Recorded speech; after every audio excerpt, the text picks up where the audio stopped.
बेटा बहू प्रेग्नेंट नहीं है? राहुल, मैं ये कह रही थी नीचे से कुछ सामान ले आओगे? मैं तो इस कंडीशन में नहीं जा सकती, प्लीज़। अब ठीक है, ले आता हूँ मैं, मुझे लिस्ट भेज दो। बाकी मैं तो यही बोल रहा था देविका यार, अगर तुम ऐसी कंडीशन में नीचे ऊपर नहीं जाओगे तो कल को तुम्हें दिक्कत होगी ना डिलीवरी होने में। मैं तुम्हारी बात समझ रही हूँ, पर मैं इतनी ज़्यादा सीढ़ी चढ़ उतर नहीं सकती हूँ इस हालत में, और डॉक्टर ने भी मुझे सख्त मना किया है सीढ़ी चढ़ने उतरने के लिए। तो तुम ले आओगे? ठीक है, ले आता हूँ, मुझे लिस्ट भेज दो तुम। बाकी मैं किचन में भी देख लेता हूँ एक बार, कुछ सामान की ज़रूरत तो नहीं, हो सकता पापा को कुछ भी ज़रूरत पड़ जाए। हाँ तुम देख लो, मैं भेजती हूँ लिस्ट। ठीक है। अरे पापा, तुम क्या बकवास कर रहे थे अभी कि बहू प्रेग्नेंट नहीं है? ऐसा हो सकता है क्या? भला आप एक बात बताओ, वो 6-7 महीने से प्रेग्नेंट है, इतना मोटा पेट कैसे हो जाएगा किसी का? बेटा मैं बकवास नहीं कर रहा हूँ, मैं यही तो तेरे को बोल रहा हूँ। मुझे भी नहीं समझ में आ रहा कि ड्रामा क्यों कर रही है। और तुझे मालूम नहीं तेरी बहू बहुत तेज है, ये प्रेग्नेंट नहीं है।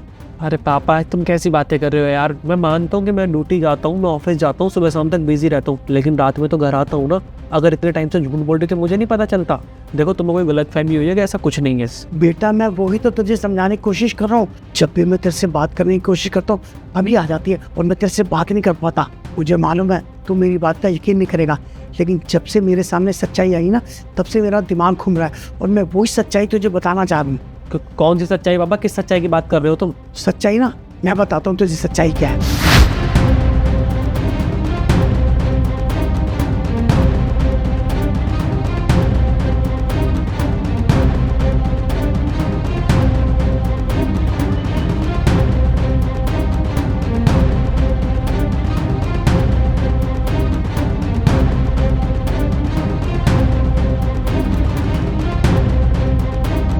पर पापा, मुझे तो ये समझ नहीं आ रहा कि ये सब कर क्यों रही है, इसे हमसे क्या चाहिए?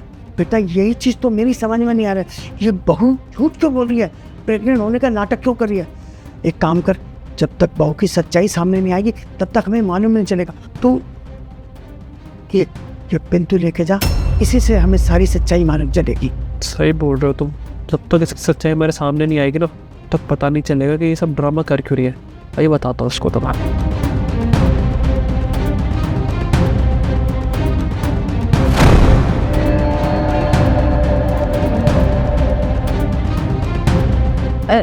राहुल, एक बार मेरी बात सुन लो। क्या क्या राउंड राउंड लगा रखा है तुमने? हाँ, अरे तुम्हें जरा भी शर्म आ रही है सब करते हुए?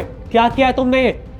अरे कितना विश्वास किया मैं, कितना खुश था मैं। तुम्हें पता है ना एक बाप के लिए कितनी खुशी होती है उसके बच्चे का आना, और तुम मेरी फीलिंग्स के साथ खेल रही थी। अरे यार देविका, कम से कम ये तो सोच रही थी कि तुम्हारा पति हूं मैं, अपने पति से तो झूठ नहीं बोलती ना। देखो जो तुमने किया है ना सच में माफी के लायक नहीं है, लेकिन मुझे ये बताओ कि तुमने किया क्यों ये सब? हाँ तो मैं और क्या करती, जो ये सब कुछ मैंने किया है ना, ये करके मुझे कोई खुशी नहीं हो रही है। ये मैंने घर के लिए किया है, हमारे लिए किया है।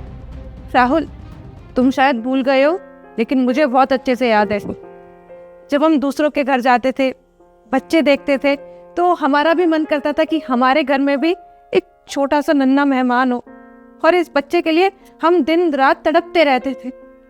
जिसने हमें जो उपाय बताया हमने वो किया, कभी इस डॉक्टर के पास, कभी उस डॉक्टर के पास, बस दिन रात भागते रहे। किसके लिए? सिर्फ बच्चे के लिए। तुम्हारी बात होती तो मैं तुम्हें कब का बता चुकी होती, लेकिन जब भी पापा मम्मी मुझे फ़ोन करते थे हमेशा मुझे ताने मारते थे। अरे बहू, शादी को इतना टाइम हो गया, बच्चा कब होगा, हमारा वंश कैसे आगे बढ़ेगा, हमारा दूसरे बेटे के भी लड़का हो गया। मेरे पास कोई जवाब नहीं होता था, मैं सिर्फ चुपचाप सुनती रहती थी। और मैं क्या करती, मैं इतनी ज़्यादा डिप्रेशन में आ चुकी थी, मैं डिप्रेशन पिल्स लेने लग गई थी। ये बात भी मैंने तुमसे छुपाई। मुझे लगा कि अगर मैं थोड़े दिन ऐसे नाटक करूँगी तो जब मैं रियलिटी में प्रेग्नेंट होंगी तो मैं तुम्हें और पापा को सबको सच्चाई बता दूंगी। लेकिन उससे पहले ही मेरा राज खुल गया। मैं जानती हूँ मैंने तुम्हारा दिल दुखाया है, अब जो कुछ है तुम्हारे सामने है। अब चाहे तुम्हें मुझे अपनी ज़िंदगी में रखना है रखो, इस घर से भेजना है भेज दो, या डाइवोर्स देना है दे दो, पर मैं कुछ नहीं कहूँगी। लेकिन हाँ राहुल, जो कुछ मैंने किया ना इस घर की खुशी के लिए किया, इससे ज़्यादा मैं अपनी कोई और सफाई नहीं दूंगी। बेटा तुम्हें क्या लगता है, ये झूठ बोल के तुमने बहुत अच्छा काम किया। तुमने ना न सिर्फ राहुल का, हमारा भी दिल दुखाया है। मुझे मालूम है सबके साथ प्रॉब्लम होती है और तुम्हें क्या लगता है हम तुम्हारी शादी करके लाए थे सिर्फ मंदिर में करके लाए थे? ये 4 आदमी, पूरे समाज के सामने हम शादी करके लाए थे। और वही समाज जिसमें चाचा, मामा, ताऊ, फूफा सब होते हैं, सब हमसे पूछते हैं कि बेटा खुशखबरी कब आ रही है, और वो हमसे पूछते हैं तो हम तुमसे फोन कर लेते थे।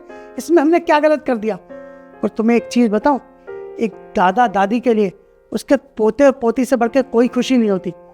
ठीक है, कॉम्प्लिकेशंस है, सबके साथ होती है, हर तीसरे घर में ये प्रॉब्लम है, लेकिन इसका मतलब ये तो नहीं तुम झूठ बोलो। हम तो सिर्फ इतना चाह रहे थे, क्योंकि आजकल बच्चे हैं ना, अपने कैरियर के चक्कर में टाइम पे तो बच्चे करते नहीं है और बाद में उनके साथ कॉम्प्लिकेशंस हो जाती हैं। हम तो यही चाह रहे थे कि ऐसी कॉम्प्लिकेशंस ना हो। और मुझे मालूम है हर तीसरे घर में प्रॉब्लम है, इसका मतलब ये तो नहीं है कि ऐसे झूठ बोलो, ऐसे ड्रामे करो। अरे सारी बातें बैठ के नहीं हो सकती थी। ये तुम हमसे बात करती, राहुल से, मेरे से नहीं करती, राहुल से बात करती तो हम तुम्हें फोर्स थोड़ी करते। और एक चीज बताओ, चलो अब जो हुआ वो हुआ, समाज को तो मैं देख लूँगा, कोई दिक्कत नहीं, समाज को जवाब हमें देना आता है, लेकिन एटलीस्ट हमसे शेयर तो करती। लेकिन बेटा ये काम तूने अच्छा नहीं किया। कोई बात नहीं, समाज को मैं संभाल लूँगा, तुम खुश रहो और जो भी होगा अच्छा ही होगा।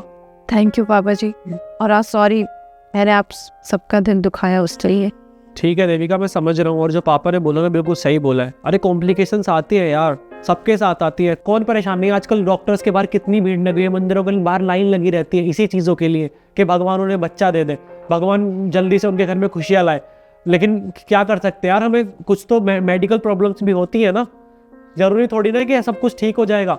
लेकिन इसका मतलब ये थोड़ी है कि ठीक नहीं हो रहा तो तुम झूठ बोलोगी। तुम्हें पता है कितना बड़ा झूठ बोला है तुमने, सबकी फीलिंग्स के साथ मजाक किया है तुमने। मम्मी पापा मैं क्या क्या प्लान कर रहे थे कि घर में बच्चा होगा तो ये करेंगे वो करेंगे, लेकिन तुमने ना मेरा बिल्कुल दिल तोड़ दिया, मन तोड़ दिया। मेरा काम करने का मन नहीं है, तुमसे बात करने का मन नहीं है, पर क्या करें यार, हम पति पत्नी है, मैं तुम्हें ऐसे नहीं छोड़ सकता। देखो अभी तक जो हुआ सो हुआ, लेकिन आज के बाद जो तुमने झूठ बोला ना, ऐसा कभी नहीं होना चाहिए। अगर आज के बाद तुमने मुझसे कोई भी झूठ बोला ना तो मुझसे बुरा कोई नहीं होगा, समझ गई ना? बाकी आराम करो तुम, मैं अपना काम करता हूँ।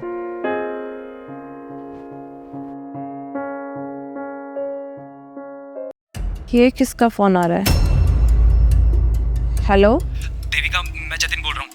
जतिन, पर ये किसका नंबर है? अरे नंबर छोड़ो, मैं तुम्हें बाद में बता दूंगा, लेकिन मेरी बात सुनो कान खोलकर। मेरे साथ ना एक सीन हो चुका है। क्या सीन होगा? तुम ठीक हो ना?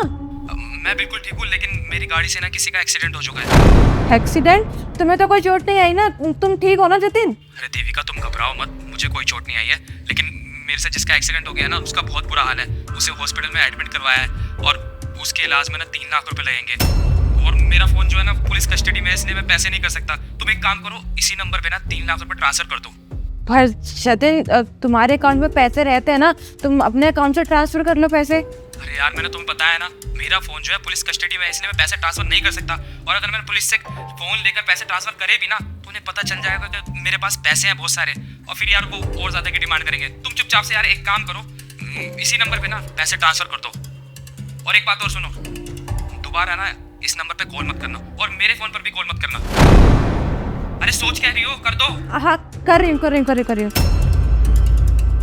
देविका सोचना बाद में, एक काम कर, अपने करंट अकाउंट से पैसे ट्रांसफर कर दे।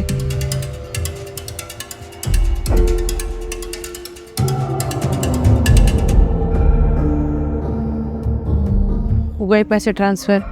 आई होप सो जतिन ठीक हो।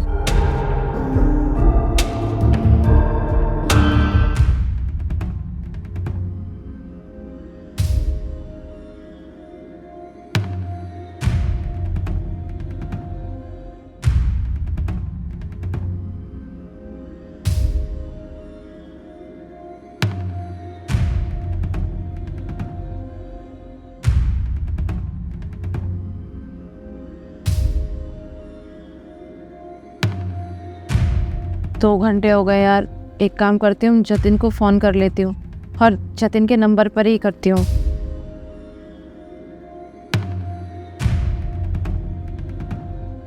देविका, हेलो। हेलो जतिन, अब क्या कंडीशन है वहाँ की? कंडीशन? कौन सी कंडीशन? मुझे कॉल किया है, किसी और को कॉल किया है तूने? जतिन तुम्हें ही कॉल किया था, तुमने ही तो बोला था कि तुम्हारी कार से किसी का एक्सीडेंट हो गया है। क्या एक्सीडेंट? अरे शुभ शुभ बोल, क्या बोले जा रही है? सुबह से मैं ऑफिस में यूं कहीं नहीं गया। क्या मजाक कर रहे हो जतिन? तुमने ही तो बोला कि तुम्हारी कार से एक्सीडेंट हो गया है और तुम्हारा फोन भी पुलिस ने जब्त कर लिया है और तुमको 3 लाख रुपए की जरूरत है। और तूने कर दिया ट्रांसफर? हाँ जतिन, वो तुम्हारी आवाज थी और तुम बहुत घबराए हुए थे, मैंने कर दिए। तो बेवकूफ औरत, तेरी अकल पे पत्थर पड़ गए क्या? किसी को भी तूने पैसे ट्रांसफर कर दिए? तू एक काम कर, फोन रख, मैं अभी घर पर आ रहा हूँ। जतिन मेरी बात तो सुनो। जतिन, फोन काट दिया।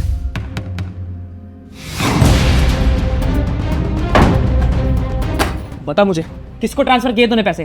जतिन, तुम्हारा ही फोन आया था, मीन्स अननोन नंबर से फोन आया था और तुमने बहुत घबराए हुए थे। तुमने बोला तुम्हारी कार से किसी का एक्सीडेंट हो गया और तुम्हें 3 लाख रुपए की जरूरत है। अरे यार, मैंने तुझे कब कॉल किया? और इसलिए पैसे कमाता हूँ क्या मैं? इसलिए देता हूँ तुझे ताकि तू किसी और के नंबर पे पैसे ट्रांसफर कर दे। अरे थोड़ी बहुत बुद्धि है या नहीं है? कम से कम मुझे एक बार कॉल तो कर लेती। कैसे कॉल करती? तुमने मना कर दिया था कि मेरे नंबर पे कॉल मत करना, और जिस अननोन नंबर से तुमने फ़ोन किया था ना, तुमने ये भी कहा था कि उस पर पैसे ट्रांसफ़र करने के बाद फ़ोन मत करना। तो मैं कहाँ से करती? लेकिन जतिन, वो बिल्कुल तुम्हारी आवाज़ थी। एक मिनट, वो मेरी जैसी आवाज़ थी? हाँ जतिन, मैं तुम्हारी आवाज़ कैसे भूल जाऊंगी? वो बहु डिट्टो तुम्हारी ही आवाज़ थी। तो एक काम कर, मुझे नंबर दे, मैं कॉल करके देखता हूँ। वो नंबर तो स्विच ऑफ जा रहा है और व्हाट्सएप पे कॉल आया था। व्हाट्सएप पे कॉल किया था? अरे तुझे तभी समझ जाना चाहिए था कि व्हाट्सएप पर कॉल आया है, और व्हाट्सएप पे कॉल वही करते हैं जिन्हें फ्रॉड करना होता है। और वैसे भी मुझे एक बात बता, अगर मुझे तुझसे बात करनी होगी तो नॉर्मल कॉल करूंगा ना, व्हाट्सएप कॉल क्यों करूंगा? सॉरी, गलती हो गई। पर जतिन, तुम इतने घबराए हुए थे तो मैंने कर दिया पैसे ट्रांसफ़र। अरे गलती क्या हो गई यार? 3 लाख रुपए का नुकसान हो चुका है, लेकिन तुझे बिल्कुल समझ नहीं आएगा। पता है, ऐसे फ्रॉड आजकल बहुत हो रहे हैं। लोग एआई से वॉइस जनरेट कर लेते हैं, और किसी ने मेरी भी वॉइस जनरेट कर ली होगी और तुझे फंसा लिया। 3 लाख का नुकसान कर दिया यार तूने। कम से कम सोच समझ के तो करती जो करना था। तुझे पता है, हाल ही में एक इंडिया के डॉक्टर के साथ भी यही फ्रॉड हुआ था, और उनका तो लाखों का नहीं था, करोड़ों का नुकसान हो गया, पर वो बेचारी कुछ नहीं कर पाई। अब देख, जल्दी से खड़ी हो, हम फिलहाल कुछ नहीं कर सकते। साइबर क्राइम में कंप्लेंट करते हैं और उसके बाद हमें बैंक भी जाना है, क्योंकि बैंक वालों की नई पॉलिसी है कि अगर किसी के साथ फ्रॉड होता है और हम 24 घंटे के अंदर बैंक में पहुंच गए, तो जिस अकाउंट में पैसे ट्रांसफर करे हैं ना, उसका अकाउंट जो है फ्रीज कर सकते हैं वो, और हो सकता है कि हमें हमारा पैसा वापस में मिल जाए। अब से खड़ी हो।